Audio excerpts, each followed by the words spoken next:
The door rattled on its hinges. 3 hard knocks. Then his voice, slurred and venomous, cutting through the mountain night. "Open this door, Evelyn. You're my wife. You're coming home." She stood frozen in the center of the cabin, her breath coming in shallow gasps, the split lip she'd fled with still throbbing. Behind her, the fire crackled in the stone hearth. And in front of her, between her and the only door, stood Silas Cord.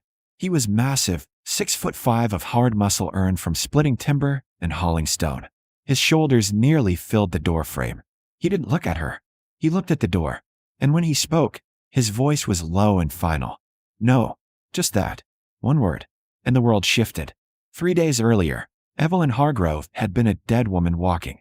She stood at the wood stove in the cramped kitchen of her husband's house on the outskirts of Timber Ridge, Montana, stirring a pot of beans with hands that shook. Her left eye was swollen nearly shut. Her ribs screamed with every breath. She'd stopped counting the bruises. Roy Hargrove sat at the table behind her, drinking whiskey straight from the bottle at 10 in the morning. He was a logger, 20 years her senior, with fists like sledgehammers and a temper that turned on a dime. "You burned the bread yesterday," he said, his tone flat. "I know. I'm sorry. Sorry, don't fix it." She didn't answer. She'd learned silence was safer. But silence wasn't enough. It was never enough. The bottle slammed down. She flinched. He stood, chair scraping, boots heavy on the floor. She gripped the spoon tighter, her knuckles white. "Look at me when I'm talking to you." She turned. Slowly. Kept her eyes down. "You're useless," he said. "Can't cook. Can't keep house. Can't even give me a son." The last part landed like a blow. She was 31. They'd been married for 3 years. She hadn't gotten pregnant, and he blamed her for it, as if her body's refusal was a deliberate act of defiance. He stepped closer. She smelled the whiskey, the sweat, the rage. "Maybe I should have left you where I found you, working yourself to the bone in that boarding house. Nobody wanted you then either." Her throat tightened. She said nothing. He raised his hand. She didn't move. She'd learned that too. Moving made it worse. But this time, something inside her snapped. When his fist came down, she twisted. The blow caught her shoulder instead of her face. She stumbled, grabbed the edge of the stove, and ran. She didn't plan it. Didn't think. She just ran. Out the back door, across the muddy yard, into the trees. Behind her, Roy's roar shook the morning air. "Evelyn, get back here." She didn't stop. She ran until her lungs burned and her legs gave out. She collapsed against a moss-covered boulder deep in the forest, gasping, shaking, her thin dress soaked with dew and terror. She had no coat, no food, no plan, but she wasn't going back. The sun climbed higher. The forest was silent except for the wind in the pines and the distant rush of a creek. Evelyn forced herself to stand. She had to keep moving. Roe would come looking. He always did. She followed the creek upstream, stumbling over roots and stones. Her hands were scratched and bleeding. Her bare feet ached. But she kept going. By midday she saw it. A cabin. It sat in a clearing beside the creek, built from thick logs and river stone. Smoke rose from the chimney. A woodpile, neatly stacked, stood beside the porch. The place looked solid. Cared for. Lived in. She hesitated. Strangers were dangerous. But so was the forest. And Roy. She climbed the porch steps and knocked. The door opened. The man who stood there was the biggest human being she'd ever seen. Broad-shouldered, thick-armed, with a dark beard and calm gray eyes that took her in without judgment. He wore a wool shirt with the sleeves rolled to his elbows, revealing forearms corded with muscle and old scars. He looked at her swollen face, her torn dress, her bleeding feet. He stepped aside. "Come in." She didn't move. I can't. "You're hurt," he said. Simply, "Come in." She stepped inside. The cabin was warm and clean. A fire burned low in the hearth. A table, a chair, a narrow bed in the corner. Everything spare and functional. The smell of coffee and wood smoke filled the air. He gestured to the chair. "Sit." She sat. He moved to the fire, poured water from a kettle into a basin, brought it to the table along with a clean cloth. He set it in front of her, then stepped back, giving her space. "My name's Silas Cord," he said. "This is my land. You're safe here." She looked up at him, her throat tight. "My husband doesn't matter right now," Silas said. "Right now, you clean up, and I'll make you something to eat." He turned to the stove, giving her privacy. Evelyn dipped the cloth in the water and pressed it to her face. The coolness stung, then soothed. She watched Silas move around the small kitchen with surprising grace for a man his size. He didn't ask questions, didn't push. For the first time in 3 years, she felt like she could breathe. That night, she slept in his bed. He took the floor without complaint, wrapping himself in a heavy wool blanket by the fire. She woke once in the darkness, disoriented, and saw him there, still awake, staring into the embers. Standing guard. Evelyn woke to the smell of frying bacon and the sound of an axe biting into wood outside. Morning light streamed through the cabin's single window. For a moment, she forgot where she was. Then the ache in her ribs reminded her. She sat up slowly. Her feet were bandaged. Silas must have done it while she slept. Clean white cloth, tied with care. The door opened, and Silas came in carrying an armload of firewood. He saw her awake and nodded. There's coffee on the stove. Breakfast in a minute. You didn't have to, I know, he said, stacking the wood by the hearth. But I did. They ate in silence. Bacon, fried bread, strong black coffee. Evelyn couldn't remember the last time she'd had a meal she didn't have to cook herself or eat in fear. When they finished, Silas leaned back in his chair and studied her. Not unkindly, just direct. You got people, he asked. She shook her head. My parents died when I was 16. I worked at a boarding house in Timber Ridge until I married. No friends. Not anymore. Roy had made sure of that. Isolated her. Told her she didn't need anyone but him. Silas nodded slowly. Then you'll stay here until you figure out what's next. I can't ask you to. You didn't ask. I'm offering. She looked down at her hands. He'll come looking for me. Let him. The certainty in his voice startled her. She met his eyes. There was no bravado there. No anger. Just a calm, unshakable resolve. Why are you helping me? She asked quietly. Silas was silent for a long moment. Then, because somebody should have helped my mother. Nobody did. He stood, ending the conversation, and went back outside. Evelyn spent the day resting, her body slowly unknotting from years of tension. Silas worked, chopping wood, mending a fence, checking his traps. He moved through his routines with the quiet efficiency of a man who'd lived alone for a long time. But when he came in for the midday meal, he asked if she needed anything. When she said no, he simply nodded and went back out. He wasn't hovering, wasn't demanding. He was just there. It was the strangest thing she'd ever experienced. That evening, she insisted on helping with supper. Silas tried to refuse, but she was already at the stove, and he relented. They worked side by side in the small kitchen. She sliced potatoes, he seasoned the venison. You hunt all your own meat? She asked. Mostly. Trade pelts in town for what I can't grow or kill. You live up here year-round? Going on 12 years now. She glanced at him. You ever get lonely? He shrugged. Loneliness is quieter than cruelty. The words hung in the air. Evelyn felt them settle into her bones.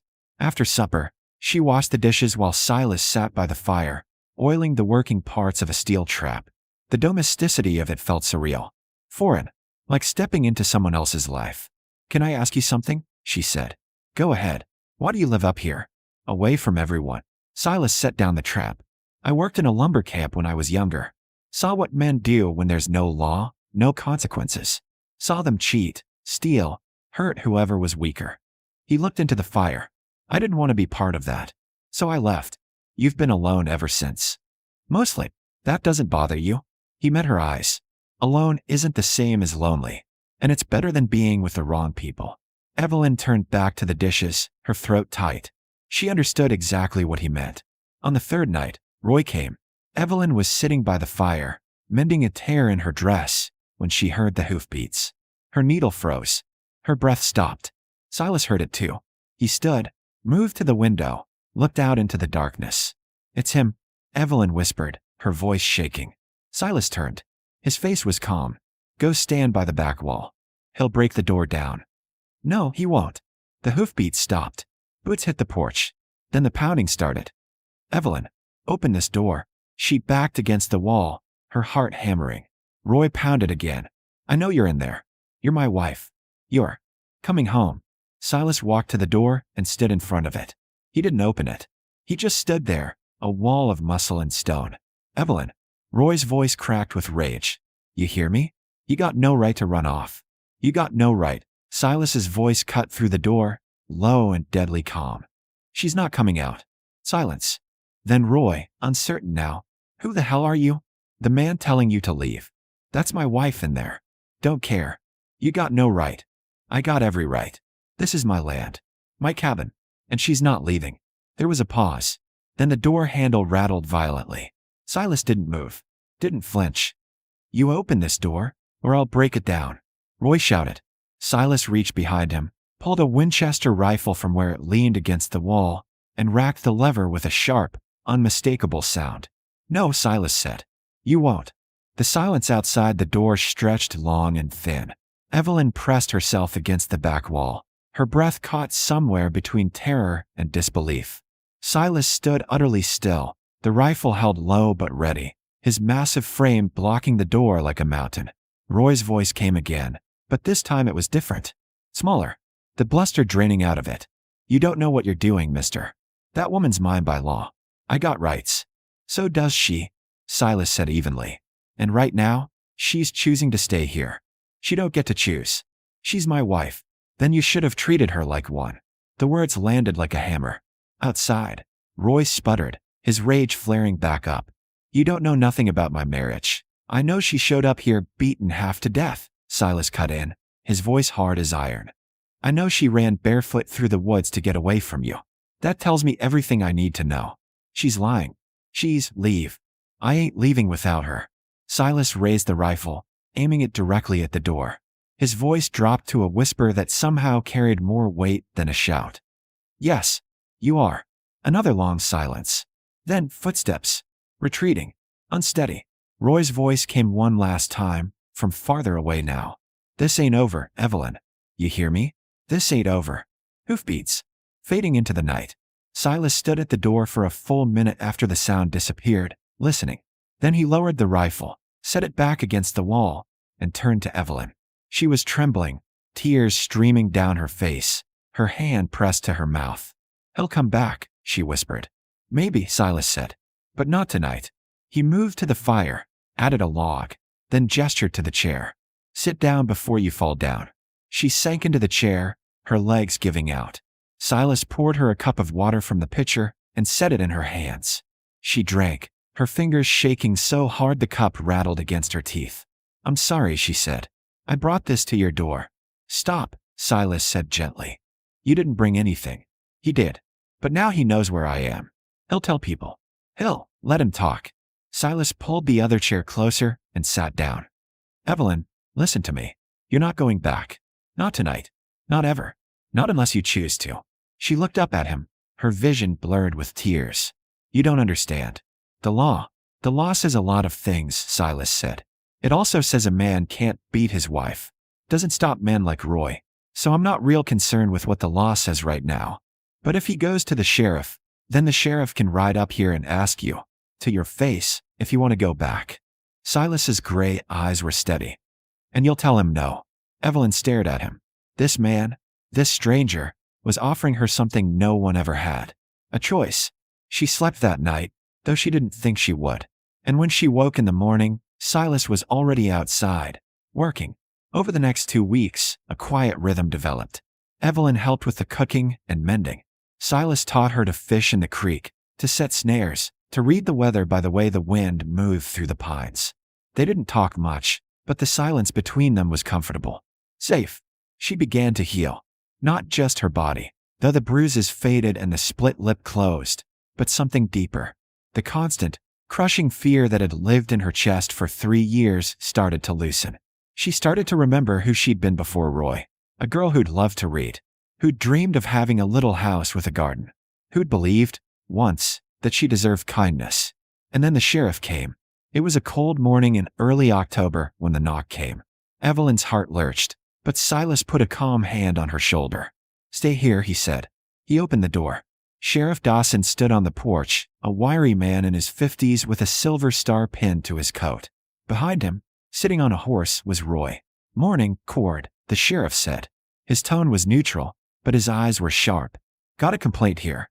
Mr. Hargrove says you're holding his wife against her will. Is that what he says? Silas replied, his voice flat. That's what he says. So I'm here to ask the lady herself. The sheriff looked past Silas. Mrs. Hargrove? You in there? Evelyn stepped forward. Her hands were shaking, but she forced herself to meet the sheriff's eyes. I'm here. You all right, ma'am? Yes. This man holding you here? Threatening you? She looked at Silas. He stood aside, giving her space, letting her speak. No, she said clearly. He's not. The sheriff nodded. Your husband says you ran off. Says you belong home with him. Evelyn's throat tightened. She looked at Roy, still on his horse, glaring at her with barely contained fury. I'm not going back, she said. Roy exploded. You don't get to decide that. You're my wife. Quiet, the sheriff said sharply. He looked back at Evelyn. Ma'am, I got to ask. Why'd you leave? She took a breath. Because he beats me. He's been beating me since a month after we married. I left because I was afraid he'd kill me. The sheriff's expression didn't change, but something shifted in his eyes. He looked at Roy. That true, Hargrove? She's lying. Is it true? Roy's face turned red. What I do in my own house is my business. That's a yes then. The sheriff turned back to Evelyn. You want to press charges? She hesitated. Pressing charges meant a trial. Meant facing Roy in court. Meant the whole town knowing her shame. No, she said quietly. I just want him to leave me alone. The sheriff nodded. He looked at Silas. She's staying here? If she wants to, Silas said. You two marry? No. Planning to be? Silas glanced at Evelyn. She felt her face flush. That's our business, Sheriff. The older man almost smiled. Fair enough. He turned to Roy. Hargrove, I'm telling you now. Leave this woman alone. She don't want to come back, and I ain't making her. You come up here again, you'll answer to me. Understand?